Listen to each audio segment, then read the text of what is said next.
அதிகாரம் குடிமை. நகை ஈகை இன்சொல் இகழாமை நான்கும் வகையென்ப வாய்மை குடிக்கு. முகமலர்ச்சி, ஈகை குணம், இனிய சொல், பிறரை இகழாத பண்பாடு ஆகிய 4 சிறப்புகளும் உள்ளவர்களையே வாய்மையுள்ள குடிமக்கள் என்று வகைப்படுத்த முடியும். முகமலர்ச்சியோடு உங்கள் அனைவரையும் இந்த மக்கள் யார் பக்கம் நிகழ்ச்சிக்கு வரவேற்கும் நண்பர்களே. இது மக்கள் யார் பக்கம் நிகழ்ச்சி.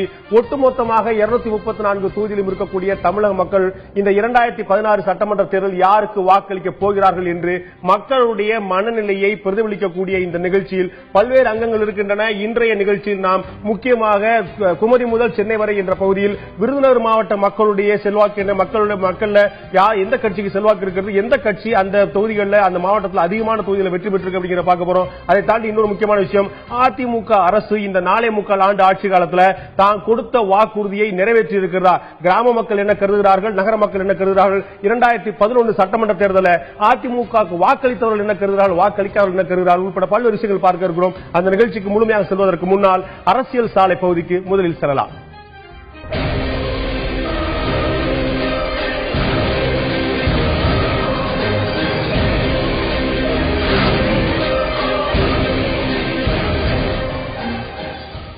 இன்றைய அரசியல் சாலை பகுதிகளில் அரசியல் கட்சி தலைவர்கள் கொடுத்த பஞ்ச் டயலாக்கையும் முக்கியமாக உதிர்த்த தத்துவ முத்துக்களை பார்க்க போகிறோம். முதல் நாம் பார்க்கக்கூடியது திராவிட முன்னேற்ற கழகத்துடைய செய்தி தொடர்பாளர் திரு TKS இளங்கோவன் அவர்கள் திமுக மற்றும் தேமுதிக கூட்டணி அமைக்குமா என்ற பிரம்மாண்டமான கேள்விக்கு அவர் சொல்லக்கூடிய முதல் பதில் என்ன, இப்போது பார்க்கலாம். திமுக சார்பில் கூட்டணி கட்சிகளோடு பேச்சுவார்த்தை நடத்துவதற்கு எப்பொழுதுமே ஒரு குழு நியமிக்கப்படுவது வழக்கம். ஆனால் இதுவரை அந்த குழுவை திமுக தலைமை கழகம் அறிவிக்கவில்லை. என அறிவித்த பிறகுதான் அது போன்ற பேச்சுவார்த்தைகள் நடைபெறும். முன்னாலே ஏதேனும் அங்கிருந்து ஒரு தகவலோ அல்லது இங்கிருந்து ஒரு தகவலோ சொல்வதற்கு யாரேனும் போவார்களே தவிர குழுவாக சென்று பார்ப்பதற்கான ஏற்பாடுகளை திமுக இன்னும் செய்யவில்லை. குழு அமைத்து அறிவிப்போம் பொது. ஏனென்றால் இது ஒரு கட்சியோடு பேசுவது மட்டுமல்ல, ஏற்கனவே காங்கிரஸ் இருக்கிறது, இந்திய யூனியன் முஸ்லீம் இருக்கிறது.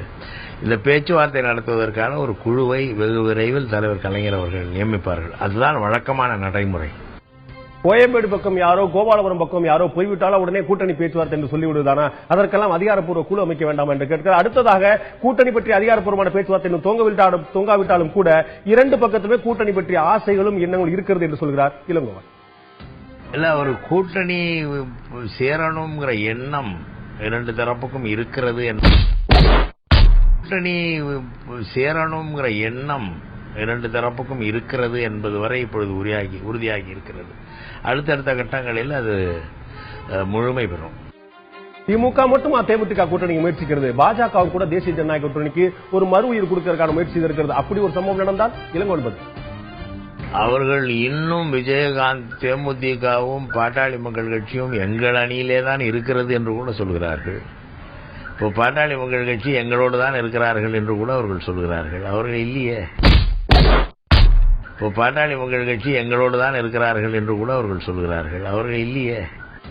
திமுகவுடைய TKS இளங்கோவன் பார்த்துவிட்டோம். காங்கிரஸ் கட்சியுடைய மாநில தலைவர் EVK இளங்கோவன் பார்க்கலாம். இப்போது நீங்கள் இவ்வளவு பெரிய கட்சியா இருக்கிறீர்கள், பாரம்பரியம் கொண்ட கட்சியா இருக்கு, நூற்றாண்டு கண்ட கட்சியா இருக்கிறது, இப்படிப்பட்ட காங்கிரஸ் கட்சி போய் புதிய கட்சியாருடைய தேமுதிக காத்திருக்கலாமா என்ற கேள்விக்கு, ஊடகவியலாளருடைய ஒரு குதர்க்கமான ஒரு ஜாலியான கேள்விக்கு நீங்க எப்படி கேட்டாலும் நான் கோவமே பட மாட்டேன்னு சொல்கிறார் EVK இளங்கோவன். நீங்க என்ன சொன்னாலும் நான் கோவப்பட மாட்டேன். நீங்க என்ன சொன்னாலும் நான் கோவப்பட மாட்டேன். நீங்கள் என்ன சொன்னாலும் நான் கோவப்பட மாட்டேன். எங்களுக்கு விஜயகாந்த் வரணும். அதை எப்படி வரணும்? எங்களுக்கு விஜயகாந்த் வரணும். அதை எப்படி வரணும்?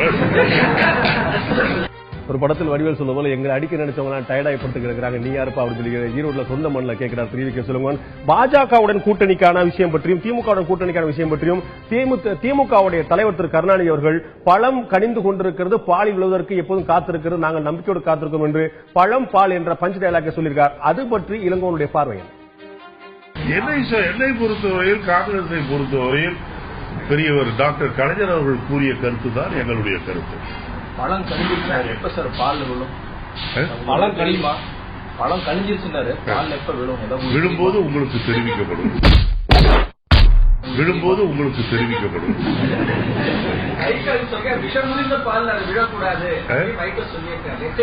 அதாவது நால்வர் அணிக்கு வந்துவிடப் போகின்றீர்கள் என்பதற்காக எச்சரிக்கையாக சொல்லியிருக்கிறேன்.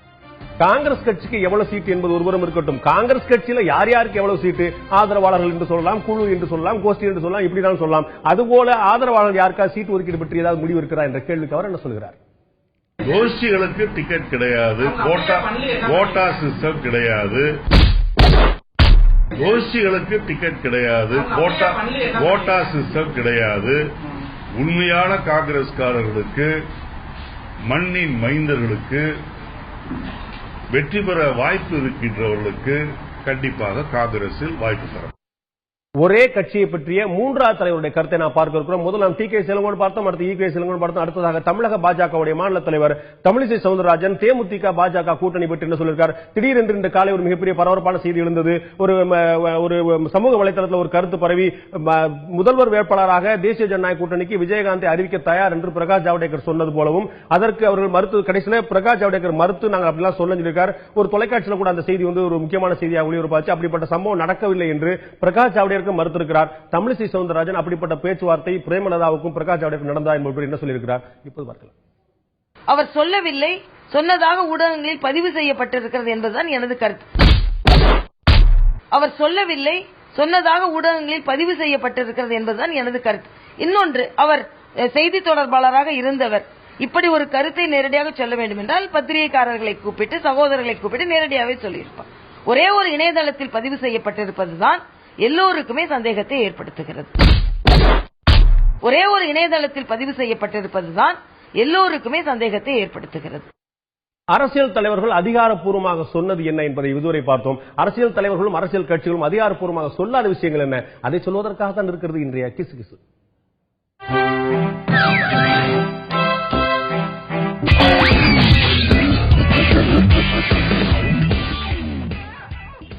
வணக்கம். சூரிய கட்சியில நேர்காணல் வெகு ஜோரா நடந்துச்சான். நேர்காணல் அப்போ மாவட்ட செயலாளர்கள் இருக்கக்கூடாதுன்னு ஒரு அதிரடி உத்தரவை போட்டிருந்ததான் சூரிய கட்சியோட தலைமை. இதனால அந்தந்த மாவட்டத்து குறுநில மன்னர்களுக்கு பயப்படாம விருப்ப மனு கொடுத்தவங்க எல்லாம் தலைமை கிட்ட மனம் விட்டு பேச வாய்ப்பு கிடைச்சுதான். சீட்டு கிடைக்குதோ இல்லையோ, தலைவரை சந்திச்சு மனசுல இருந்ததெல்லாம் கொட்ட முடிஞ்சதுன்னு சந்தோஷப்பட்டாங்களாம். மாவட்ட செயலாளர்கள் இருக்கக்கூடாதுன்னு முடிவெடுத்தது யாரு தெரியுமா? வாரிசு தலைவரோட நமக்கு நாமே பயணத்துல அவரோட நடை உடை பாவனை எல்லாம் மாத்தணும்னு யோசனை சொன்னார் இல்லையா, அந்த மருமகன் தானா. இன்னொரு செய்தியும் இருக்கு. சூரிய கட்சியில விருப்ப மனு கொடுத்தவங்க கிட்ட உங்களுக்கு சீட்டு கொடுத்தா எவ்வளவு செலவழிப்பீங்கன்னு கேட்டுச்சான் தலைமை. 3 சீக்கு கீழே சொன்னவங்கள கணக்கிலேயே எடுத்துக்கலையாம். 3க்கு மேல செலவு செய்வோம்னு சொன்னவங்களும் உடனே அந்த பணத்தை தலைமைக்கு கட்டிடணுமா. தேர்தல் நேரத்துல அவர் கட்டின பணத்தோட தலைமையும் கொஞ்சம் பணம் சேர்த்து கொடுக்குமா. தேர்தலுக்கு இன்னும் 2 மாசம் இருக்கும் போதே ஒரு பெரும் தொகையை கட்ட வேண்டி இருக்கேன்னு சங்கடப்பட்டாங்களாம் விருப்ப மனு கொடுத்தவங்க. சீட்டு கிடைக்கலன்னா கட்டண பணத்தை திருப்பி கொடுத்துருவாங்களாம். அது கொஞ்சம் ஆறுதலான விஷயம் தானே.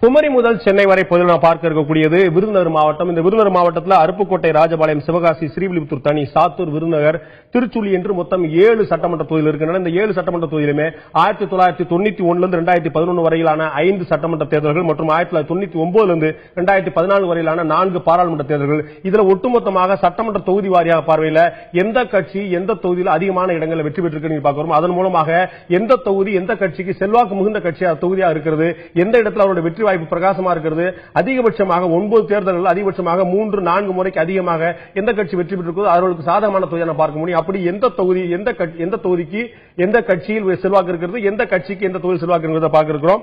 அந்த ஒவ்வொரு தொகுதியா பார்க்கறதுக்கு முன்னாடி இந்த நிகழ்ச்சியில நம்முடைய இந்த விருதுநகர் மாவட்டத்தை பற்றி தன்னுடைய கருத்துக்களை பகிர்ந்து கொள்வதற்காக சாத்தூர்ல இருந்து அரசியல் விமர்சகர் லட்சுமணன் நம்முடைய நிகழ்ச்சியில். திரு லட்சுமணன், உங்களை நிகழ்ச்சிக்கு வரவேற்கிறேன். விருதுநகர் மாவட்டம் மொத்தமா 19 லட்சம் மக்கள் தொகை கொண்ட ஒரு மாவட்டம். அதுல 15.12 லட்சம் மக்கள் வந்து வாக்காளர்களா இருக்கிறாங்க. அதுல வந்து 14.2 லட்சம் மக்கள் வந்து படித்தவர்கள் என்பது குறிப்பிடத்தக்க விஷயம். 15 லட்சம் வாக்காளர்கள் 14 லட்சம் வாக்காளர்கள் வந்து படித்தவர்களா இருக்கிறார்கள். 19 லட்சம் ஒட்டுமொத்தமாக மக்கள் தொகை கொண்ட மாவட்டமாக விருதுநகர் மாவட்டம் இருக்கிறது. இந்த மாவட்டத்தில் தான் காமராஜர்ல இருந்து குமாரசாமி ராஜால இருந்து பிறந்தாங்க. அதே போல பகவான் ரமண மகரிஷி பிறந்த மாவட்டம் கூட இதே காமராஜர் மாவட்டம் குறிப்பிடத்தக்கது. லட்சுமணன் அவர்கள்ட்ட போறதுக்கு முன்னாடி நம்ம முதல்ல இந்த கடந்த தேர்தல்களில் இந்த மாவட்டம் என்ன மாதிரியான பெர்ஃபார்ம் பண்ணிக்கிறீங்க பாக்குறோம். அதிமுக இந்த மாவட்டத்தில் அதிகமான தொகுதியில் வெற்றி பெற்றது எந்தெந்த தொகுதியில் அப்படிங்கறத அதிமுக முதல்ல பார்க்கலாம். விருதுநகர் மாவட்டத்தில் அதிமுக ஒட்டுமொத்தமா 9 தேர்தலில் அருப்புக்கோட்டையில் 5 முறையும், ராஜபாளையத்தில் 5 முறையும், சிவகாசியில் 3 முறையும், ஸ்ரீவில்லிபுத்தூர் தனி தொகுதியில் 2 முறை வெற்றி பெற்றிருக்கிறது. அருப்புக்கோட்டை 5, ராஜபாளையம் 5. அதே போல அடுத்ததாக சாத்தூர்ல 2 முறை வெற்றி பெற்றிருக்கிறது, விருதுநகர்ல 2 முறை வெற்றி பெற்றிருக்கிறது, திருச்சுழியில ஒரே ஒரு முறை மட்டுமே வெற்றி பெற்றிருக்கிறது. அடுத்ததாக திராவிட முன்னேற்ற கழகம் 1990 2014 வரை 9 தேர்தலில் அருப்புக்கோட்டையில 3 முறையும், சாத்தூர்ல 3 முறையும், திருச்சுழியில 2 முறை வெற்றி பெற்றிருக்கிறது. அடுத்ததாக ராஜபாளையம் தொகுதியில் 1 முறையும், விருதுநகர் தொகுதியில் 1 முறை வெற்றி பெற்றிருக்கு. ஸ்ரீவில்லிபுத்தூர் தனியிலும் சிவகாசியிலும் திராவிட முன்னேற்ற கழகம் தனியாக வெற்றி பெறவில்லை அப்படிங்கிறத பார்க்கிறோம். அதோட கூட்டணி கட்சிகள் வெற்றி பெற்றிருக்காங்க. அதே போல மறுமலர்ச்சி திராவிட முன்னேற்ற கழகம் அங்க ஒரு செல்வாக்கு பெற்ற பகுதிய கட்சியா இருக்கக்கூடிய அதிமுக சிவகாசியில 4 முறை வெற்றி பெற்றிருக்கிறது, சாத்தூர்ல 3 முறை வெற்றி பெற்றிருக்கிறது, விருதுநகர்ல 3 முறை வெற்றி பெற்றிருக்கிறது. அதே போல மதிமுக 1990 2014 9 தேர்தலில் ராஜபாளையத்தில் 2 முறையும், ஸ்ரீவில்லிபுத்தூர் தனி தொகுதியில் 2 முறை வெற்றி பெற்றிருக்கிறது. நான் இது போன்ற தகவல்களை பார்த்து இந்த தகவல் அடிப்படையில் லட்சுமணன் அவர்கிட்ட கேட்க விரும்புற விஷயம், இந்த ஒட்டுமொத்தமாக விருதுநகர் மாவட்டத்தில் கூட்டணி கட்சிகளுக்கு அதிகமாக கொடுக்கக்கூடிய போக்க நம்ம பார்க்கிறோம். அங்க வந்து இடதுசாரி இயக்கங்கள் வந்து அதிகமாக வெற்றி பெறாங்க. குறிப்பா ஸ்ரீவில்லிபுத்தூர் தொகுதியில் வந்து இடதுசாரி இயக்கங்கள் அதிகமாக வெற்றி பெறாங்க. அங்க உள்ள பாராளுமன்ற தொகுதி கூட அந்த மாதிரி அடிக்கடி கொடுக்கப்படுது. கூட்டணி காங்கிரஸ் ஆகட்டும், சிவகாசி, கோயில்பட்டி, சாத்தூர், விருதுநகர் போன்ற இடங்கள்ல வந்து கூட்டணி கட்சிக்கு அதிகமாக கொடுத்துறாங்க. சோ அதிமுக, திமுக 2 பிரதான கட்சிகளுமே கூட்டணி கட்சிகளுக்கு கழட்டி விடக்கூடிய தொகுதிகளா வந்து அந்த மாவட்டத்தை பாக்குறாங்களா திரு லட்சுமணன்? இல்ல, அந்த மாதிரி சொல்ல முடியாது. நீங்க வந்து ஸ்ரீவில்லிபுத்தூர் ஆகட்டும், விருதுநகர் ஆகட்டும், இங்க வந்து இடதுசாரிகளுடைய எண்ணிக்கை வந்து அதிகமா இருக்குது. எப்பெல்லாம் வந்து அவங்க கூட்டணியை வைக்கிறாங்களோ, அது திமுகவா இருந்தாலும் சரி அல்லது ஏடிஎம்க அதிமுக இருந்தாலும் சரி, அவங்களுக்கு வந்து சிபிஐ வந்து ஸ்ரீவில்லிபுத்தூருக்கு ஒதுக்குறாங்க. சிவகாசின்னு பாத்தீங்கன்னா காங்கிரஸ் ஒதுக்குறாங்க. சில சமயங்களில் விருதுநகருக்கு காங்கிரஸ் ஒதுக்கி இருக்கிறாங்க. அப்படியெல்லாம் சொல்ல முடியாது. அவங்க உங்களுக்கான ஒரு வாக்கு வங்கி வந்து எல்லா ஏரியாலும் இருக்கத்தான் செய்யுது. அந்த ஏரியாக்கள்ல அதை பொறுத்து தான் அவங்க வந்து ஒதுக்கி விடுறாங்க, சீட்டு கொடுக்கறாங்க. உங்கள்கிட்ட கேட்கும்போது அருப்புக்கோட்டை, ராஜபாளையம் இந்த ரெண்டுலயுமே வந்து 5 முறை வந்து தலா 5 முறை வந்து அதிமுக வெற்றி பெற்றிருக்குது. சோ இந்த 9 தேர்தல்ல 5 முறை வந்து அதிமுக லீட் எடுக்கும் சொல்லி சொல்லும் போது இந்த அருப்புக்கோட்டை, ராஜபாளையத்தையும் அதிமுக கோட்டைன்னு சொல்லலாமா லட்சுமணன்? இல்ல, அந்த மாதிரி சொல்ல முடியாது. நீங்க பாத்தீங்கன்னா சில சமயங்கள்ல தான் வந்து அருப்புக்கோட்டையில, ராஜபாளையத்துல வந்து அவங்க கண்டினியூஸா ஜெயிச்சிருக்கிறாங்க. அருப்புக்கோட்டையிலையும் வந்து டிஎம்கே, தங்கம் தென்னரசு, தங்கப்பாண்டியன் அவங்க எல்லாம் இருக்கிறப்ப வந்திருக்கிறாங்க. இது வந்து எப்படி என்ன மாதிரி அப்படின்னா, அந்த தமிழ்நாட்டினுடைய மொத்த மக்களுடைய அந்த மனநிலையை வந்து சொல்ற மாதிரி தான் இருக்குது இங்க இருக்கக்கூடிய எலெக்ஷன் ரிசல்ட் இந்த விருதுநகர் தொகுதியை பொறுத்த மட்டும். அதே போல திமுக பாத்தீங்கன்னா அருப்புக்கோட்டையில 3 முறையும், சாத்தூர்ல 3 முறை ஜெயிச்சிருக்காங்க. ஒரு 3 முறை அப்படிங்கறது வந்து ஒரு கன்சிக்யூட்டிவா ஜெயிக்கிறாங்கன்னு சொல்லும்போது இந்த 2 தொகுதியில திமுகவுடைய பலம் வாய்ந்த இடம் சொல்லி சொல்லலாமா? KKS ராமச்சந்திரன் அங்க இருக்கிறதுனால இந்த 2 சாத்தூர் அவருடைய சொந்த தொகுதியாக சாத்தூர் மற்றும் அருப்புக்கோட்டையில தலா 3 முறை ஜெயிச்சிருக்காங்க. சோ KKS தான் இருக்கிறதுனால இந்த 2 தொகுதியும் உத்தரவாதமான திமுக தொகுதி சொல்ல முடியுமா? கண்டிப்பா சொல்ல முடியாது. இங்க எந்த தனிப்பட்ட மனிதருக்கும் மிகப்பெரிய செல்வாக்குங்கிறது வந்து கிடையாது. அது வந்து பெரிய மாயை தான். இப்ப நீங்க பாத்தீங்கன்னா அலையன்ஸ் எடுத்து வரிசையா பாக்குறீங்க. பாக்குறப்ப ஒரே ஒரு முறை தான் அந்த அலையன்ஸ் மீறி வந்து அவர் KKS சார் வந்து ஜெயிச்சு வர்றாரு. அப்ப காங்கிரஸ்ல வர்றப்ப பாத்தீங்கன்னா அந்த சாத்தூர் தொகுதியை பாக்குறப்போ அதுல காங்கிரசினுடைய ஒரு வீக்கான வேட்பாளர் வந்து நிறுத்தப்படுறாரு. ஒரு ஸ்ட்ராங்கான வேட்பாளர் வந்து நிறுத்தப்படல. அவருக்கு எதுக்கு அந்த முறை தான் வந்து அவர் ஜெயிக்கிறார். மற்றபடி எல்லாமே அலையன்ஸ் வச்சு வெற்றி தோல்வி வந்து நிர்ணயிக்கப்படுது சாத்தூர்ல. அதேபோல இந்த ஒட்டுமொத்தமா மாவட்டத்தை பார்க்கும்போது அங்க வந்து நாடார்கள், தாழ்த்தப்பட்டவர்கள், நாயக்கர்கள், தேவர்கள் இது போன்ற சமூகத்தில் வந்து ஒரு கணிசமான ஒரு பிரதிநிதித்துவம் பெற்றவங்களா இருக்காங்க. ஜாதி அமைப்புகளுடைய ஜாதி சமுதாயத்துடைய பங்களிப்பு எந்த அளவுக்கு நினைக்கிறீங்க? ஜாதி பார்த்து ஓட்டு போடக்கூடிய விஷயம் எந்த அளவு இன்ஃபுளுன்ஸா இருக்கும்னு நினைக்கிறீங்க இந்த மாவட்டத்தில்? கண்டிப்பா இருக்குது. ஜாதி பார்த்து ஓட்டு போடக்கூடிய ஒரு சூழ்நிலையும் இருக்குது. பண அரசியலும் வந்து இங்க இருக்குது. ரெண்டுமே இருக்குது. இது வந்து ஒரு எலெக்ஷனுடைய ரிசல்ட்ல வந்து அது பிரதிபலிக்குது. அதே போல விருதுநகர் மாவட்டத்தை பொறுத்த அளவுக்கு அதிகமான உள்கட்சி பூசல் திமுக, அதிமுக ரெண்டுலயுமே பிரதானமா இருக்கு சொல்லுவாங்க. முன்னாள் அமைச்சர்கள் நிறைய பேர் இருக்காங்க, இன்னாள் அமைச்சர்கள் 2-3 பேர் இருக்காங்க அக்கம்பக்கத்துல. சோ அது மாதிரியான சமயத்துல அந்த அதிமுக, திமுக போன்ற பிரதான கட்சிகள்ல அவருடைய உள்கட்சி உட்பூசல் வந்து எந்த அளவுக்கு பாதிப்பை ஏற்படுத்தும் நினைக்கிறீங்க? அந்த மாதிரி எல்லாம் ஒன்றும் பெரிய எலெக்ஷன்ல வந்து ஒரு பெரிய பாதிப்பை ஏற்படுத்தாது. ஆனா உட்கட்சி பூசல்ங்கிறது வந்து இருக்கத்தான் செய்யுது. டிஎம்கேல வந்து அது வெளியே அவ்வளவா தெரியல. ஆனா அதிமுக மாதிரி ஒரு இதுல வந்து அந்த கோஷ்டி பூசல் வந்து வெளியே தெரியுது. ஒரு மதிமுக திரு வைகோவுடைய சொந்த மாவட்டம் அப்படின்னு பாக்கறதுனால அவர் ஏற்கனவே பல முறை வந்து பாராளுமன்ற தொகுதியில் போட்டிட்டதுனால மதிமுகவுடைய இன்ஃபுளுன்ஸ் அவங்க வந்து மக்கள் நல கூட்டணி பேர்ல ஏற்கனவே நீங்க சொன்னது போல ஸ்ரீவில்லிபுத்தூர் போன்ற பகுதிகளில் இடதுசாரி இயக்கங்களுடைய பிரசன்ஸ் ரொம்ப சால்டா இருக்குது. அதே போல மதிமுகவுடைய பலம் கொண்ட ஒரு பகுதியாக பார்க்கப்படுது.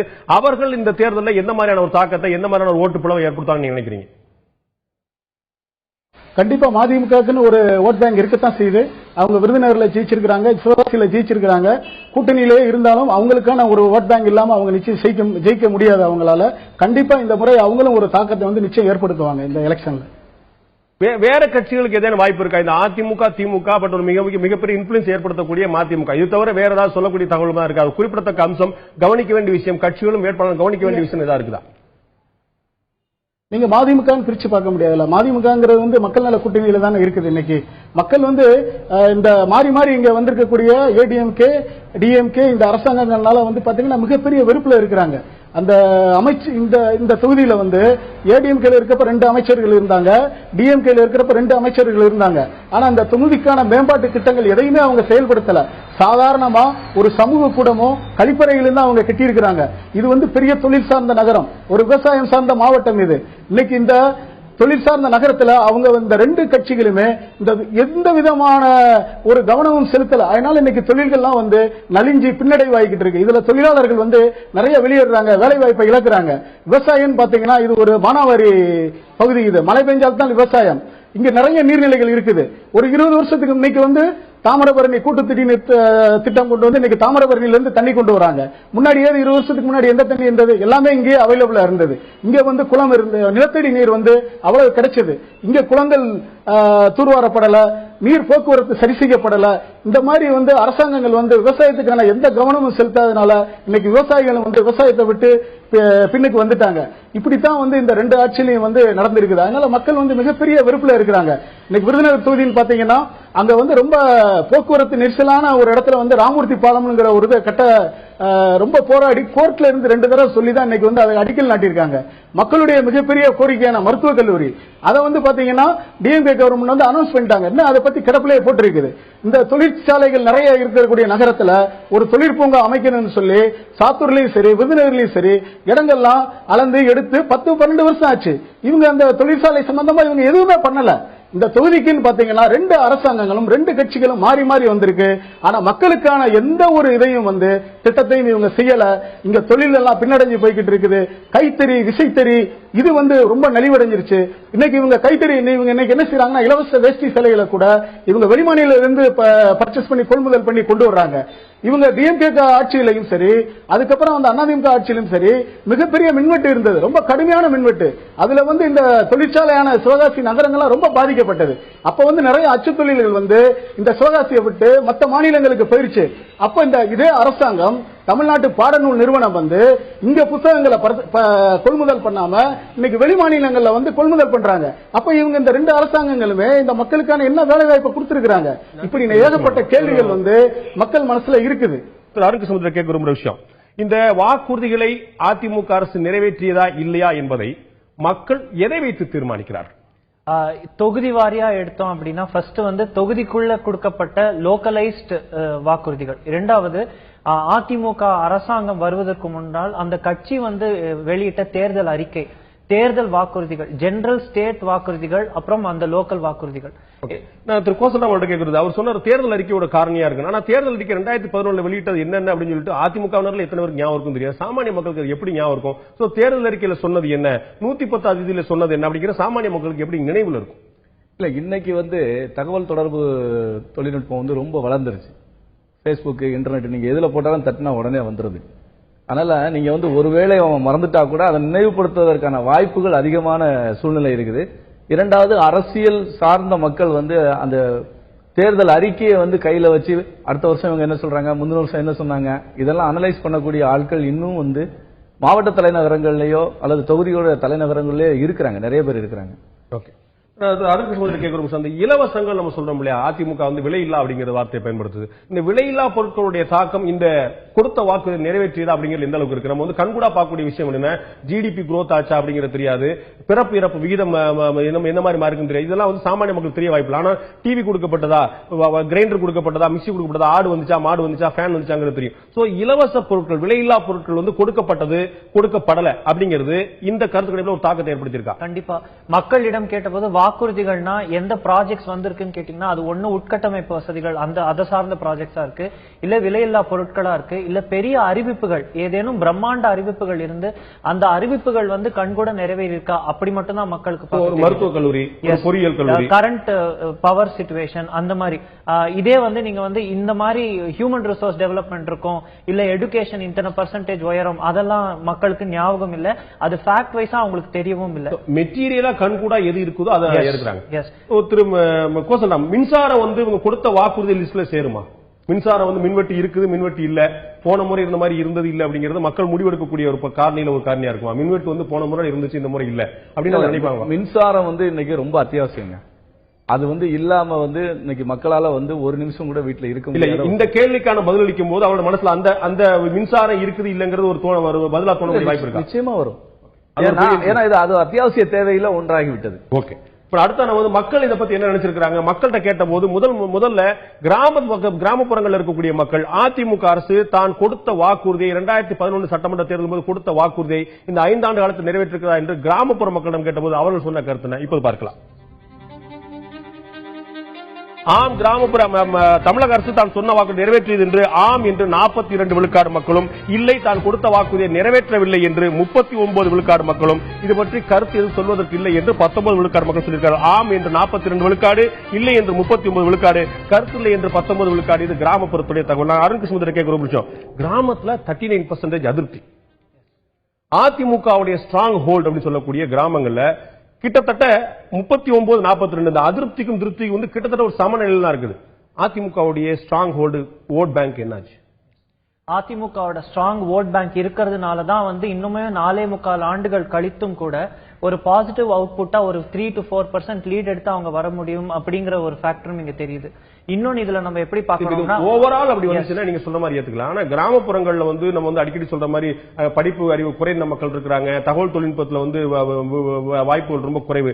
அவங்க வந்து அதிமுக ரெட்டலை எம்ஜிஆர் கட்சி அப்படின்னா கண்ண மூடிட்டு என்ன சொன்னாலும் அதிமுக செய்யறதெல்லாம் சரி சொல்லக்கூடிய மக்கள், அப்படி ஒரு பெர்செப்ஷன் இருக்கக்கூடிய நிலைமையில அந்த இடைவெளி வந்து இவ்வளவு குறைவா இருக்கிறது. இடைவெளி இருக்கிறதுக்கு முக்கிய காரணங்கள் அப்படின்னு நீங்க பாத்தீங்கன்னா இல்லைன்னு சொன்னவங்களோட ரீசன்ஸ் நம்ம எடுத்துக்கிட்டோம் அப்படின்னா பல திட்டங்கள் வந்து அறிவிப்பு நிலையிலே இருக்குது, இன்னும் அது வந்து செயல்பாட்டுக்கு வரல, இல்ல அடிக்கல் நாட்டப்பட்டிருக்கு, அது இன்னும் செயல்பாட்டுக்கு வரல. நேற்று தூத்துக்குடியில இருந்து பேசின ஒருத்தரும் சொன்னாப்புல இன்னைக்கு விருதுநகர் மாவட்டத்தில இருந்து பேசின மாதிரி விவசாயிகள் மத்தியில வந்து பல திட்டங்கள் வந்து இன்னும் செயல்படுத்தப்படலைங்கிற ஒரு கருத்து ஸ்ட்ராங்கா இருந்தது. இந்த வருடம் தான் வந்து நல்ல மழை பெய்தது. ஆனா இதுக்கு முன்னாடி ஒரு 2-3 வருட காலமும் மழை வந்து கொஞ்சம் போயிட்டு இருந்தது. அந்த ஃபேக்டர்ஸ் நிறைய பேர் சொன்னாங்க. எப்படி நீருக்கு அரசு கொடுத்த வாக்குறுதியை காப்பாற்றியதா அப்படிங்கிறதுக்கும் மழை பெஞ்சதா இல்லையாங்கிறது என்ன சம்பந்தம்? எல்லாத்துக்கும் ரியாக்ஷன். இப்ப வந்து ஒரு சரியான மழை இல்லைன்னா அந்த வருடம் விவசாயம் போய்க்குது அப்படின்னா அவங்க வாழ்க்கை முறை பாதிக்கப்படுதுன்னா அப்ப வந்து அரசாங்கத்திடம் எதிர்பார்க்கும் இது அவங்களுக்கு கிடைக்கல. அது மட்டும் இல்லாம அரசாங்க திட்டங்கள் வந்து சேரல. அவங்க இது எல்லாத்தையும் ஓவராலா பாக்குறாங்க. அந்த 2011 தேர்தலில் அறிவிக்கப்பட்டது மட்டுமா, இல்ல 2011 இருந்து 2016 இந்த ஆண்டுக்குள்ள இருக்கக்கூடிய இந்த ஆட்சி காலத்துல அறிவிப்புகள் வந்து அந்த திட்டங்கள் நிறைவேறியதா அப்படின்னு கேட்கும் போதுதான் 39% வந்து இல்லங்கிறத ஃபேக்ட்ஸோட எடுத்து வைக்கிறாங்க. திரு கோசல்ராம், மாற்று கட்சியினருக்கு வந்து இந்த இலவச பொருட்கள் விலையில்லா பொருட்கள் கொண்டு போய் சேர்ந்தது சேரல அப்படிங்கிற ஒரு காரணமா இருக்குமா? வந்து இப்ப இலவச திட்டங்கள் சேர்ந்ததா அப்படின்னு சொல்லும்போது எதிர்கட்சியில் என்ன விமர்சனம் வைக்கிறாங்க? அதிமுக காரங்களே கொடுத்துட்டாங்க, இதுல எங்களுக்கு என்ன லாபம், மக்களுக்கு என்ன லாபம் ஒரு விமர்சனம் வைக்கப்படுகிறது எதிர்கட்சியினரால. அது இந்த அதிகமான அதிருப்தி கிராமப்புறங்கள் இருக்கிறதுக்கான காரணமா இருக்குமா? இல்ல, அது மட்டும் காரணம் இல்ல. இப்ப விலையில்லா பொருட்கள் கொடுக்கும் போது இப்ப மிக்சி வந்து ஒரு பாட்டா தான் கொடுக்குறாங்க. ஒரு ஊர்ல 100 பேர் இருக்கிறாங்கன்னா முதல் கட்டமா ஒரு 25 பேர் கொடுக்குறாங்க. சோ அந்த 75 பேருக்கு கிடைக்காதப்போ அவங்க அதை ஒரு விமர்சனமா வைக்கிறாங்க. அடுத்த ஒரு கட்டமா வந்து 25 பேருக்கு கொடுக்குறாங்க. இப்படி கொடுக்கும்போது அடுத்து ஒரு 50% பேருக்கு போய் சேராதனால அந்த 50% பேரும் வந்து அதிருப்தி ஆகுறாங்க. அந்த அதிருப்தி தான் இவர் சொல்ற மாதிரி வந்து அது வெளிப்படுது. அறிவிக்கப்பட்ட நிலையில இருக்கிறதுங்கிறது அல்லது வந்து பாதி பேருக்கு போய் சேர்ந்து பாதி பேருக்கு சேராம இருக்கிறது. இப்ப வந்து திருமணத்துக்கு வந்து தாலிக்கு தங்கம் கொடுக்கிற திட்டத்தெல்லாம் வந்து எல்லாரும் வந்து வாங்க முடிவதில்லை, வசதி இல்லை. இல்ல எல்லாரும் வாங்க முடிவதில்லை. அந்த தங்கத்தை வந்து வாங்க முடியறதில்ல. அதுக்கு வந்து அவங்களுக்கு இன்ஃப்ளூயன்ஸ் தேவைப்படுது.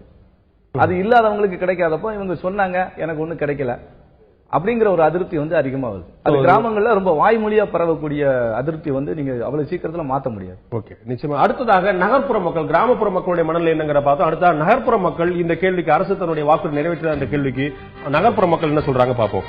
நகர்ப்புற மக்கள் இந்த வாக்குறுதியை நிறைவேற்றியது என்று 43 விழுக்காடு மக்களும், நிறைவேற்றவில்லை என்று 35 விழுக்காடு மக்களும், இது பற்றி கருத்து சொல்வதற்கு எதுவும் இல்லை என்று 22 விழுக்காடு மக்கள் சொல்லியிருக்கார்கள். அதிமுக நிறைவேற்றியதாக 43 விழுக்காடு, நிறைவேற்றவில்லை என்று 35 விழுக்காடு, கருத்து எதுவும் இல்லை என்று 22 விழுக்காடு மக்கள் சொல்லியிருக்கிறார்கள். நான் திரு அருண் கிருஷ்ணன் கேட்கிற ஒரு விஷயம், இந்த கருத்து இல்லை அப்படிங்கிறது வந்து இன்க்ரீஸ் ஆகுது. நகர்ப்புற மக்கள் வந்து இன்னும் ஒரு கிளாரிட்டியோட இருப்பாங்கன்னு நம்ம வந்து ஒரு எதிர்பார்ப்பு நமக்கு இருக்கு. ஆனா அங்கதான் இன்னும் முடிவெடுக்க முடியாம அதிகமான மக்கள் கிராமப்புற மக்களோட அதிகமா இருக்கிறாங்க. அதுக்கான காரணம் என்ன? இது போன்ற திட்டத்தை நிறைவேற்றாது எல்லா கட்சியுமே செய்யக்கூடிய விஷயம் தான். So there is no reason to blame the government அப்படிங்கிற ஒரு பார்வை இருக்குதா, இல்ல இது வாக்கு யாருக்கு அப்படிங்கிற பத்தி முடிவெடுக்கல அப்படிங்கறனால இது மறைமுகமா சுட்டி காட்டப்படுது? இதுக்கு ஒரு எக்ஸாம்பிள் பதில் நீங்க பாத்தீங்கன்னா சென்னையில இருந்து கிடைத்த ஒரு பதில். மெட்ரோ ரயில் திட்டம் வந்து போன ஆட்சியில் அறிவிக்கப்பட்டு இந்த ஆட்சியில தொடங்கப்பட்டது. சோ எனக்கு எந்த ஆட்சி எந்த ப்ராஜெக்ட் கொண்டு வந்தாங்கன்னு எனக்கு தெரியலையே அப்படிங்கிறவங்க வந்து அன்டிசைடட். அந்த மாதிரி எக்ஸாம்பிள்ஸ் எடுத்து சொல்றாங்க. யார் எதை கொண்டு வந்தாங்கன்னு தெரியல. இன்னும் நம்ம பேச போனா சொன்ன மாதிரி ஊர் பகுதிகளில் வந்து அங்க அறிவிக்கக்கூடிய திட்டங்கள் வந்து அவங்க மனசுல இருக்கு. இப்ப ஏன்னா ஒரு கூட்டு குடிநீர் திட்டமா இருக்கட்டும், ஏன்னா அது அவங்களோட வாழ்க்கை முறையை இமீடியட்டா பாதிக்குது.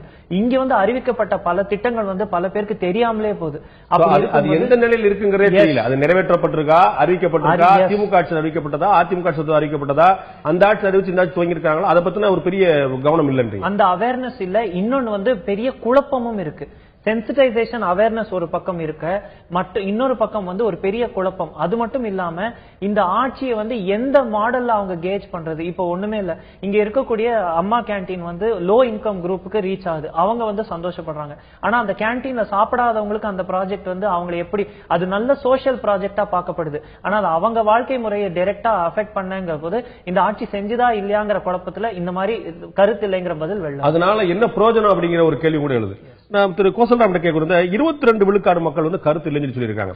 இது அப்படியே 50-50 மாறும் நம்ம பார்க்கலாமா? இந்த பக்கம் 10, 12, 11 பேர், அந்த பக்கம் 11 பேர் சொல்லி சொல்லலாமா, இல்லாட்டி ஒட்டுமொத்தமாக எதிர்பக்கமா போகக்கூடிய வாய்ப்புகள் பாக்குறதா? இல்ல, அது கடைசி நேரத்துல, அதாவது இந்த கருத்து சொல்ல விரும்பாதவர்கள் வந்து கடைசி நேரத்தில் முடிவெடுக்கக்கூடியவங்க.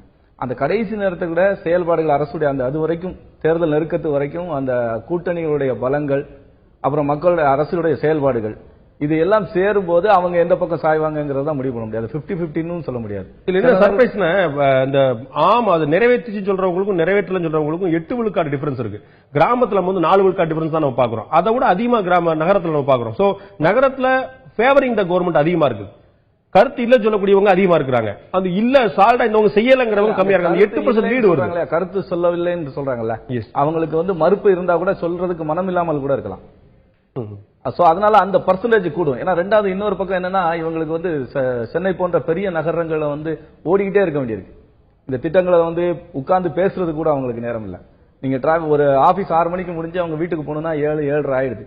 அதுக்கப்புறம் குழந்தைகளோட கொஞ்ச நேரம் விளையாட முடியுது, டிவி கொஞ்ச நேரம் பார்க்க முடியுது, அதுல முழுசா அவங்க வந்து டிஸ்கஸ் பண்ண முடியாது. அதுவும் நம்ம நகரங்கள் பார்க்கும்போது சென்னையோட இன்ஃபுளுன்ஸ் வந்து நம்ம பெருசா வைக்கிறோம். நம்ம சென்னை மாதிரியான நகரங்கள் வந்து எம்ஜிஆர் இருக்கும் போதே அதிமுகவுடைய கோட்டையில திமுகவுடைய கோட்டை தான் முழுக்க முழுக்க. மாநகராட்சி ஆகட்டும், சட்டமன்றமா இருக்கட்டும், பாராளுமன்றமா ஆகட்டும், முழுக்க முழுக்க திமுக பெருளவில் வென்றுட்டு இருந்தா. 2006க்கு பிறகு இது அதிமுக வந்து மிகப்பெரிய ஒரு இன்ஃபுளுன்ஸ் பண்ணுது. அவங்க வந்து நம்ம மாநகராட்சி அவங்க வெல்றாங்க, சட்டமன்றங்கள் அவங்க அதிகமான தொகுதி வெல்றாங்க, கிட்டத்தட்ட 10-12 தொகுதிக்கு மேல பாராளுமன்றத்தை வெல்றாங்க. சோ சென்னை மாதிரியான பெருநகரங்கள்ல அந்த வியூ வந்து அதிமுக திமுக அப்படிங்கிறது அந்த இதே கம்ப்ளீட்டா மாறுதா, மேப் கிராஃபே மாறுதா?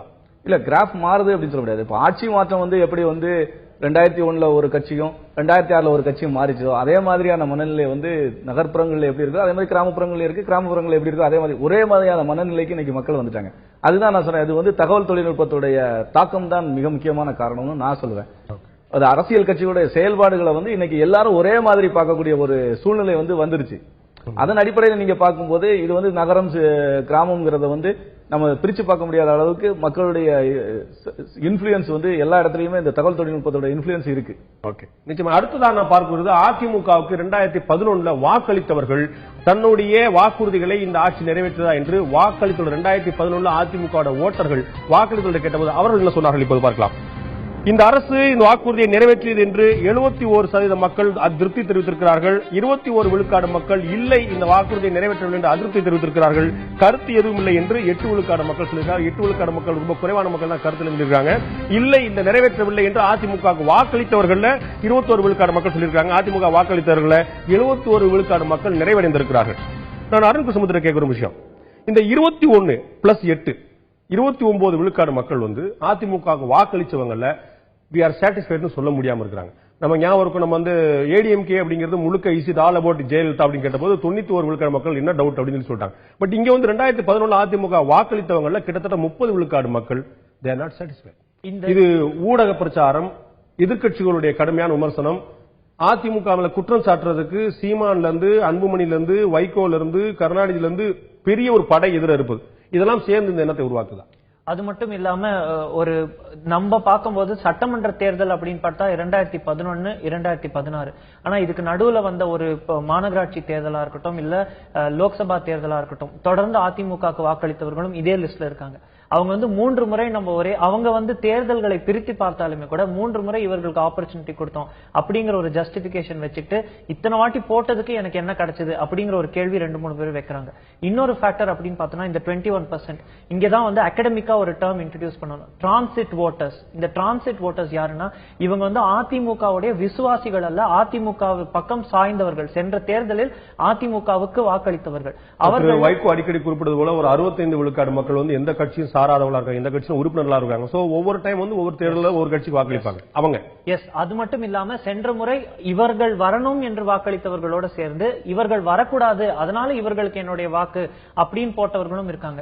சோ நம்ம அடுத்த கார்டு எடுக்கும்போது அந்த டிரான்சிட் ஓட்டர்ஸ் 2 பக்கத்துல எப்படி ஷிஃப்ட் ஆறாங்கிறத பொறுத்து தான் இது ஸ்ட்ரென்த்தா வீக்னஸ் பார்ப்போம். அதையும் நம்ம பார்ப்போம். திரு கோசல் ராமன் கேட்க குழப்பம் கம்மி. இதுல வந்து பாத்தீங்கன்னா 8 விழுக்காடு மக்கள் தான், அதாவது அதிமுக வாக்களித்தவங்கல 8% பேர் தான் வந்து இல்லங்க கருத்து சொல்ல விருப்பம் சொல்லிருக்காங்க. கான்கிரீட்டா வந்து 21% பேர் இல்லன்னு சொல்லிட்டாங்க, 71% பேர் ஆமா சொல்லிட்டாங்க. சோ ஏற்கனவே அவங்க சொன்ன மாதிரி 1, 2, 3 முறை வாக்களிச்சவங்கல 71% பேரை திருப்திப்படுத்துறங்கிற ஒரு பெரிய விஷயமா பாக்குறதா, இல்லாட்டி எதிர இருக்கக்கூடிய 29% பேர் வெளியே போறாங்க அப்படின்னு கவலையா பாக்குறதா? இல்ல 71% வந்து சொல்றதுதான் வந்து நம்ம பாசிட்டிவா பாத்துக்கணும். ஏன்னா இதுல வந்து அரசாங்கம் வந்து ரொம்ப தெளிவா ஒரு விஷயத்தை பண்ணிருக்காங்க. வெகுஜன மக்களுக்கு போய் சேரக்கூடிய திட்டங்களை வந்து ரொம்ப அழகா வந்து நிறைவேற்றிட்டாங்க. இலவசம், அதாவது 20 கிலோ அரிசி இலவசம், கம்ப்யூட்டர் லேப்டாப் இலவசம், +1 +2 மாணவர்களுக்கு லேப்டாப் இலவசம். அதுக்கப்புறம் நீங்க பாத்தீங்கன்னா சைக்கிள் இலவசம், பெண்களுக்கு வந்து மிக்சி கிரைண்டர் இலவசம். இந்த மாதிரியான பொதுமக்களை எளிதாக ரீச் பண்ணக்கூடிய விஷயங்களை, விசிபிளா தெரியக்கூடிய விஷயங்களை பண்ணிட்டாங்க. ஆனால் அவங்க வந்து போன முறை வந்து அறிவிச்சதுல ஒரு மிக முக்கியமான ஒரு விஷயம் வந்து மோனோ ரயில் திட்டம். சென்னை மட்டும் இல்லாம கோயம்புத்தூர் துணை நகரம் இருக்குது, கூடுதல் விமான நிலையம் இருக்குது. நீங்க நீர்வழி பாதைகள், தண்ணீரை வந்து சேமிப்போம்னு சொன்னாங்க. இப்ப கடைசியில மழை வெள்ளத்துல என்ன ஆச்சு அப்படி, இது எல்லாம் வந்து மக்களுக்கு வந்து அன்றாட தேவைகள்ல இருக்கக்கூடிய ஒரு விஷயம் இல்ல. அதனால இது வந்து அவங்களுக்கு போய் சேரல. இந்த விஷயங்களை வந்து நீங்க முதல்ல கேட்ட மாதிரி எல்லாருக்கும் இது ஞாபகம் வச்சுக்கக்கூடிய சக்தி இல்ல. அதனால வந்து அந்த 71% அவங்களுக்கு கிடைச்சிருக்கு அப்படிங்கிறது வந்து அவங்க பாசிட்டிவா தான் எடுத்து. ஏடிஎம்கே பொறுத்தளவுக்கு இது ஒரு நிறைவேறக்கூடிய நம்பர் தான். 71% அவங்க திருப்தி படுத்திருக்காங்கனால அவங்களுக்கு நிறைவேறக்கூடிய நம்பர் தான். சோ அதிமுகவுக்கு வாக்களிக்காதவர்கள் 2011 சட்டமன்ற தேர்தலில் அதிமுக ஆட்சிக்கு வரக்கூடாது என்று நினைத்தவர்கள் இந்த முறை இந்த ஆட்சி தன்னுடைய வாக்குறுதி நிறைவேற்றி இருக்கிறதா என்ற கேள்விக்கு என்ன சொல்றாரு? அதிமுகவுக்கு வாக்களிக்காதவர்கள் ஆம் இந்த ஆட்சி தன்னுடைய வாக்குறுதியை நிறைவேற்றியிருக்கிறது என்று 19 விழுக்காடு மக்களும், இல்லை நிறைவேற்றவில்லை என்று 63 விழுக்காடு மக்களும், இது தொடர்பான கருத்து இல்லை என்று 18 விழுக்காடு மக்கள் சொல்லியிருக்கிறார்கள். கருத்து இல்லை என்று 18 விழுக்காடு மக்கள், ஆம் இது வந்து நிறைவேற்றியிருக்கிறது என்று 19 விழுக்காடு மக்கள், இல்லை அவர்கள் சொன்ன வாக்குறுதியை சொன்ன பேச்சை செய்யவில்லை நிறைவேற்றவில்லை என்று 63 விழுக்காடு மக்கள் சொல்லியிருக்கிறார்கள். திரு அருண்குமார் கேட்கிறோம், இந்த கருத்து இல்லை அப்படிங்கிறது கூடி இருக்கு. இப்ப ஏடிஎம்கே வந்து ஓட்டு அளிச்சவங்க வாக்களிச்சவங்களை பார்க்கும்போது கருத்து இல்லைன்னு சொல்றவங்க ரொம்ப கம்மியான உள்ளாங்க. இதுல வந்து கருத்து இல்லைன்னு சொல்லி சொல்றவங்க அதிகமா இருக்கிறாங்க. அதற்கு கிட்டத்தட்ட டபுள் இருக்காங்க. அங்க 9 தான், இங்க 18% இருக்காங்க. இவங்க வந்து நிறைவேற்றிருக்கா இல்லையாங்கிற தெரியாத முடிவுல இருக்கிறாங்களா? என்ன காரணம்? இந்த எண்ணிக்கை கூட இருக்க என்ன காரணம்? முக்கியமான ரீசன் அப்படின்னு பாத்தீங்கன்னா, கடந்த எத்தனை அரசாங்கங்களா இருக்கட்டும், திமுகவா இருக்கட்டும், அதிமுக அரசாங்கங்களா இருக்கட்டும், அந்த அரசாங்கத்தின் மீது ஒரு அதிருப்தி வரத்துக்கு முக்கியமான ரீசன்ஸ் 2-3 இருந்தது. இந்த அரசாங்கம் மீது அதிருப்தி வரத்துக்கு டைல்யூட் ஆன காரணங்கள் பல இருந்தாலும் கான்சென்ட்ரேட்டடா ஒரு காரணம் இன்னைக்கும் இல்ல. அதனாலதான் நீங்க சொல்றது சாலிடான ஒரு anti incumbency. Yes anti incumbency இருந்தாலுமே கூட அதை கான்சென்ட்ரேட் பண்ணி இந்த விஷயத்தினாலதான் இவங்களுக்கு இந்த வாட்டி ஓட்டு கிடையாதுன்னு அப்படின்னு சொல்ற மாதிரி ஒரு ரீசனே இந்த வாட்டி இல்ல. அதனாலதான் அவங்க இன்னுமே கூட ஒரு ஸ்ட்ராங் ஃபுட்டிங்ல இருக்காங்கன்னு பல தரப்பட்ட மக்களும் பேசிக்கிட்டு இருக்காங்க. பட் நீங்க வந்து போய் இப்ப கேட்கும் போது நீங்க ஸ்பெசிபிக்கா நிறைய விஷயம் கேக்குறீங்க, கிட்டத்தட்ட ஒரே மாதிரி தோணும்படியான கேள்விகள் நிறைய கேக்குறீங்க. ஏன்னா அவங்க வந்து சரியான பதில் தான் சொல்றாங்களா, அதுல வந்து அவங்க டிட்டர்மெண்டா கான்கிரீட்டா இருக்காங்களா அப்படின்னு பாக்குறக்கா. இது வந்து அவங்க வாக்குறுதியை நிறைவேற்றாங்களா, சொன்னதை செஞ்சதா? அப்ப திமுக வந்து ரொம்ப பிரபலமான வாசம் கூட சொல்லுவாங்க, நாங்கள் சொன்னதை மட்டுமல்ல சொல்லாதையும் கூட நாங்க செய்வோம் சொல்லி சொல்றாங்க. சொன்னதை செய்யக்கூடிய அரசுன்னு அவங்க அடிக்கடி சொல்லிட்டே வரக்கூடியவங்க திமுக இருக்கிறாங்க. சோ சொன்னதை செஞ்சாங்களா இல்லையா அப்படிங்கறத எப்படி இவங்க முடிவெடுக்கிறாங்க? அதுக்கு ஒரு ஸ்பெசிபிக்கான பதில் அவங்க சொல்லணும். ஒட்டுமொத்தமான அதிமுக வாக்களிக்கிறா இல்லையா அப்படிங்கிற வச்சு மட்டுமே அவங்க சொல்லிட முடியுமா? சாதாரண விஷயம். இப்போ ஒரு பெண்மணியா இருக்காங்க அப்படின்னா அவங்க அந்த வீட்டில் இருக்க தாய் குலம்னா அவங்களுக்கு அந்த வீட்டுல மிக்சி கிரைண்டர் வந்துருச்சா வாக்குறுதி நிறைவேறி இருக்கு. இளைஞரா இருந்தாங்க அப்படின்னா வேலை வாய்ப்பு கிடைத்ததா, இல்ல பள்ளிக்கு செல்லக்கூடிய ஒரு +2 மாணவரா இருந்து அப்புறம் வெளில வந்திருக்காங்க அப்படின்னா எனக்கு லேப்டாப் கிடைச்சிருக்கு. இந்த மாதிரி பல காரணங்கள். அவங்க அதுதான் வந்து ரூரல் சைடு வந்து 39% நிறைவேற்றலன்னு சொல்றாங்க. ஏன்னா டைரக்ட் ப்ராஜெக்ட் பெனிஃபிஷரிஸ் வந்து அங்க நிறைய சின்ன சின்ன ஊர்கள்ல அவங்களுக்கு என்ன நிறைவேறி இருக்கு நிறைவேறலன்னு தெரியுது. நகர்ப்புறங்கள்ல அது கம்மியா இருக்கிறதுக்கு காரணமே வந்து என்ன ப்ராமிஸ் செய்யப்பட்டது, எது நிறைவேறி இருக்கு எது நிறைவேறலன்னே தெரியாத ஒரு சென்சிடைசேஷன் இல்லாதது. இங்க முக்கியமான ஃபேக்டர் பாத்தீங்கன்னா 18%. இதுதான் வந்து அந்த 63% இல்லங்கிறாங்க. அதே முந்தைய கேள்வியில வந்து வாக்களித்தவர்கள் 71% ஆம்ங்கிறாங்க. 19% இங்க வந்து நிறைவேறி இருக்குங்கிறாங்க, அங்க 21% தான் இல்லங்கிறாங்க. அதான் அந்த கோசல் நான் கேட்கலாம் பாக்குறேன். ஒட்டுமொத்தமா இல்லைன்னு சொல்றவங்களும் குழப்பத்தில் இருக்கிறவங்களும் சேர்ந்து ஒரே பக்கம் போறாங்கன்னே முடிச்சிடும். ஏற்கனவே கேட்டேன் 50-50 பார்க்கலாம் எப்படி பார்க்கலாங்க. நம்ம வந்து ஒரு பேச்சுக்காக ரெண்டு பேருமே எதிர்த்து வாக்களிக்க போகிறவர்கள் அதிமுக அரசு மீது அதிருப்தியில் இருக்கிறாங்களே வச்சுக்கிடுவோமே. அப்படி பார்த்தோம்னா வெளியில போகக்கூடியது, அதாவது அதிமுக வாக்களித்தவங்க இந்த அரசு மேல திருப்தியா இல்லாதவங்க பாத்தீங்கன்னா 29 விழுக்காடு மக்கள் போறாங்க. அதாவது அதிமுக வாக்களிச்சவங்கல்ல 29 விழுக்காடு மக்கள் சரியா எங்களுக்கு வந்து வாக்குறுதி நிறைவேற்றலன்னு சொல்றாங்க. அதிமுக வாக்களிக்காதவங்கல்ல 38 விழுக்காடு மக்கள் வந்து நிறைவடைறாங்க. இல்ல இந்த அம்மா அவன் சொன்னது செஞ்சிருக்காங்கன்னு சொல்லிட்டு. சோ 29 வெளியே போகுது, 38 உள்ள வருது அப்படின்னு சொல்லி பார்க்கலாமா? இல்ல அப்படி பார்க்க முடியாது. இது வந்து இந்த கேள்வி வந்து நிறைவேற்றிருக்காங்களா இல்லையா அப்படிங்கறதுதான். இது வந்து ஓட்டா மாறுமா இல்லையாங்கிறத வந்து அவ்வளவு தெளிவா நம்ம சொல்ல முடியாது. ஏன்னா ஒவ்வொரு முறையும் வாக்களிக்கிறதுக்கு ஒரு காரணங்கள் இருக்கணும் இல்லையா? லா அண்ட் ஆர்டர் ப்ராப்ளம் இருக்குதா, வேற ஏதாவது ரவுடிகள் தொல்லை இருக்குதா, நம்ம வந்து கல்வி இருக்குதா, சுகாதாரம் இருக்குதா, மின்சாரம் இருக்குதா, அடிப்படை தேவை நிறைவேறி இருக்குதா? அது மாதிரி இப்போ வந்து நம்ம வந்து ஒரு ட்ரெண்டாவே மாறிடுச்சு. நம்ம வந்து கலர் டிவிக்கு பிறகு இலவச விலையில்லா பொருட்கள்லாம் வருதா அப்படிங்கிறது. இல்ல அதுக்கெல்லாம் சேர்ந்து ஒரு காரணியா இருக்காதா இது? இல்ல அதெல்லாமே வந்து நீங்க ஒரு காரணமாக இருக்கலாமே தவிர கடைசியாக நீங்க பார்க்கும்போது ஓட்டு வந்து வெற்றி தோல்வியை நிர்ணயிக்கக்கூடியது அரித்தமெட்டிக் தான். நீங்க 91ல இருந்து எந்த தேர்தலாம் எடுத்து பாருங்க, அந்த அரித்மெட்டிக்க கொடுக்கக்கூடியது இதுதானே. இல்ல அரித்மெட்டிக்க கொடுக்கக்கூடியது இது கிடையாது. அது கூட்டணி கட்சிகளுடைய செல்வாக்கும் அவர்களுடைய அரித்மெட்டிக்கும் தான் வந்து இந்த வெற்றி தோல்வியை நிர்ணயிக்கிறதா இருக்குது. இதுல வந்து ஒருவேளை திருப்திப்பட்டவர்களா இருந்தா கூட அந்த நீங்க சொன்னீங்க இல்லையா, வைகோ சொல்ற மாதிரி 69% பேர் வந்து 2006 சட்டமன்ற தேர்தல் உங்களுக்கு நினைவு இருக்கும். திமுக வந்து ஒரு வலுவான கூட்டணி அமைச்சு ஆட்சியை பிடித்தது. ஆனால் திமுக வாங்கிய வாக்குகளை விட அதிமுக வாங்கிய வாக்குகள் அதிகம். 2006 சட்டமன்ற தேர்தலில் தேமுதிக தனித்து போட்டிட்டு மிகப்பெரிய பிளவை ஏற்படுத்தியது. ஓட்டு அடிப்படையில் பார்த்தா, இப்ப திமுக அடிக்கடி சொல்லக்கூடிய சதவீத அடிப்படையில் பார்த்தா 2006 அதிமுக வந்து திமுக போட்டியிட்ட இடங்கள் வந்து குறைவு. இல்ல அவங்க வந்து ஆட்சியை பிடிச்சிட்டாங்க, 5 ஆண்டுகள் ஆட்சியில் இருந்தாங்க மாற்றுக்கத்தில். ஆனா வாங்கிய வாக்கு கூட்டணி மட்டுமே வாக்குகளுக்கான காரணமா இருக்குதாங்கிறதா தெரியும். வெற்றி தோல்வியை நிர்ணயிக்கிறது வந்து அரித்தமெட்டிக் தானே. நீங்க ஒரு தொகுதியில வந்து ஜெயித்து எத்தனை எம்எல்ஏக்கள் வராங்க, 117 பேருக்கு மேல வந்துட்டாங்களா, அவங்க ஆட்சி அமைக்கிறாங்க. அதுதான் முக்கியமே தவிர எவ்வளவு ஓட்டு வாங்குறாங்க அந்த ஓட்டு மாதிரியான பொருட்கள் நமக்கு வந்து சேர்ந்துச்சாங்கிறது எந்த அளவுக்கு இன்ஃப்ளூயன்ஸ் பண்ணணும்னு நினைக்கிறீங்க? இல்ல அது கண்டிப்பாக இன்ஃப்ளூயன்ஸ் பண்ணும். எப்படின்னா கடைசி நேரத்துல அங்க போடுறதா இங்க போடுறதா அப்படின்னு யோசிச்சுட்டு இருக்கிறவங்களுக்கு சரி இவங்க இது நமக்கு செஞ்சாங்க, சரி இப்போ ஒரு 1000 ரூபாய் கொடுத்துருக்காங்க அதனால ஓட்டு போடுவோம். இந்த சின்ன அது வந்து மிக குறைவான பர்சன்டேஜ் தான் பண்ண முடியும். ஆனால் அரித்தமெட்டிக் வந்து நீங்க வந்து ஸ்ட்ராங்கா இருக்கும்போது அவர்கள் தான் அந்த வீட்டுல இருந்து ஓட்டை வந்து பூத்துக்கு கொண்டு போய் ஓட்டு போட வைக்கிறாங்க. அது வந்து மற்றதெல்லாம் அடிபட்டு போகக்கூடிய வாய்ப்பு இருக்குன்னு பாக்குறோம். நம்ம வந்து இறுதியாக ஒட்டுமொத்தமாக தமிழக மக்கள் கிராமம் நகரம் வாக்களித்தோர் வாக்களிக்காதவர்கள் படித்தவர்கள் படிக்காதவர்கள் என்று ஒட்டுமொத்தமாக இளைஞர்கள் முந்தைய தலைமுறை என்று அத்தனை சேர்ந்து ஒட்டுமொத்தமாக பார்க்கும்போது தமிழக மக்கள் அதிமுக அரசு தான் கொடுத்த வாக்குறுதியை இந்த 5 ஆண்டுகள் நிறைவேற்றி இருக்கிறதா என்ற கேள்விக்கு மக்கள் சொன்ன கருத்து இப்போது பார்க்கலாம். ஆம் இந்த அரசு நிறைவேற்றியது என்று 43 விழுக்காடு மக்களும், இல்லை இந்த அரசு தாங்கள் கொடுத்த வாக்குறுதி நிறைவேற்றவில்லை என்று 37 விழுக்காடு மக்களும், இது தொடர்பான கருத்து இல்லை என்று 20 விழுக்காடு மக்கள் சொல்லியிருக்கிறார்கள். கருத்து இல்லை என்று 20 விழுக்காடு மக்கள், இந்த அரசு வாக்குறுதி நிறைவேற்றவில்லை என்று 37 விழுக்காடு மக்கள், ஆம் சொன்ன சொல்லை காப்பாற்றியது இந்த அரசு என்று 43 விழுக்காடு மக்கள் சொல்லியிருக்கிறார்கள். அருண்கிருஷ்ணன் கேட்கிற விஷயம், இந்த 43 37 ஒரு முழுமையான திருப்தியும் இல்ல, முழுமையான அதிருப்தியும் இல்லைன்னு சொல்லலாமா? இது எப்படி பார்க்கணும் அப்படின்னா, இன்னும் தேர்தல் தெளிவு மக்களிடையே வரல. சென்ற முறை கொடுத்த வாக்குறுதிகள் நிறைவேறியிருக்குன்ற சொல்றதுக்கு மனம் இருந்தாலுமே அது நிறைவேறலன்னு சொல்றதுக்கும் ஒரு மனம் இருக்கு. அதே சமயம் ஒரு குழப்பமும் இருக்கு. இது ஒரு புரோக்கன் மேண்டேட். இன்னைக்கு தமிழகத்துடைய நிலை பிரதிபலிப்பு இதுதான். ஒரு ஸ்லைட் எட்ஜோட அதிமுக முன்னிலை வகிக்கிறாங்கிறதுக்கும் இதுதான் ரீசனா நம்ம அகாடமிக் ரீசன்ஸ் தான் சொல்ல முடியும். தமிழகம் இன்னைக்கு இப்படிதான் பிளவுபட்டு இருக்கு. நிறைவேறி இருக்குன்னு சொல்லக்கூடியவங்க ஒரு 40% பிளஸ், 35% பிளஸ் அதிருப்தியிலையும், ஒரு லார்ஜ் சங்க் ஈக்குவலா அதுக்கு ரேஸ் கொடுக்கிற அளவுக்கு ஒரு 20% ஒரு தெளிவில்லாமல், ஒரு எந்த நிலைப்பாட்டு எடுக்கணும்னு தெளிவில்லாம இருக்கிறவங்க தான் அந்த 20%.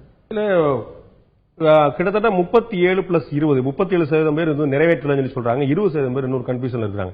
கிட்டத்தட்ட ஒரு 57% பேர் முழுமையா இந்த அரசு செயல்பட்டு இருக்கு, நாங்க கொடுத்த வாக்குறுதிகள் நிறைவேற்றி இருக்குன்னு சொல்லி சொல்ல முடியாம இருக்காங்க. சோ 43 நான் அவர் சொன்னதை நான் மாத்தி பாக்குறேன். அவர் 43 விழுக்காடு மக்கள் ஆதரவு தெரிவிக்கிறாங்க, 37 விழுக்காடு மக்கள் நிறைவேறலைன்னு. நான் 37ஐயும் கருத்து இல்லைன்னு சொன்ன உடனே சேர்த்து ஒட்டுமொத்தமா இருக்கு. சோ ஒரு 57 விழுக்காடு மக்களை நிறைவுபடுத்த முடியல, திருப்திப்படுத்த முடியல. அதுக்கு என்ன காரணமா இருக்கும்? அதிமுக அரசு அவருடைய செயல்பாட்டில் தோல்வியா, அல்லது எதிர்க்கட்சிகளுடைய பிரச்சாரம் வலுவா இருந்தது? இல்ல, முதல்ல அதிமுக ஆட்சிக்கு வருவதற்கு முன்னாடி அவர்கள் சொன்ன விஷயங்கள், அவர்கள் செய்த பிரச்சாரங்கள், இதன் மூலமா மக்கள்கிட்ட எதிர்பார்ப்பு அதிகமாக தான் இருந்தது.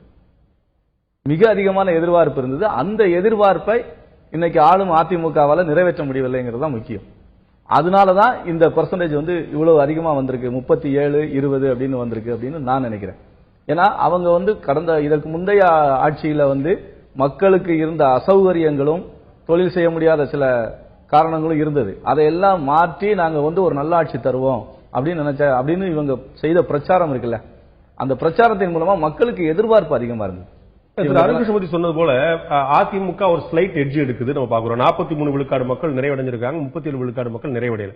ஒரு இந்த பக்கம் 3 ஒரு 6 விழுக்காடு தான் கூடுதலா எடுக்கிறாங்கன்னு பார்த்தா கூட எதிரில் இருக்கக்கூடியது அதிமுக சரியில்லை, வாங்க எல்லாரும் திமுக ஓட்டு போடுவோம், இல்ல மக்கள் கூட்டியது ஓட்டு போடுவோம், இல்லாட்டி பாமக ஓட்டு போடுவோம், இல்லாட்டி சீமான பாப்போம். இந்த மாதிரி ஒரே ஒரு ஆள் ஒரே ஒரு மாற்றம் இல்லாம பிளவுபடும் போது அது அதிமுக கூடுதலான எட்ஜை கொடுக்குதா? இல்ல, அப்படி கொடுக்காது. நீங்க அதிருப்திகள் ஓட்டு தான் மாறும். நீங்க திருப்பி திருப்பி நான் உங்களுக்கு சொல்றேன், நீங்க தப்பா நினைக்காதீங்க.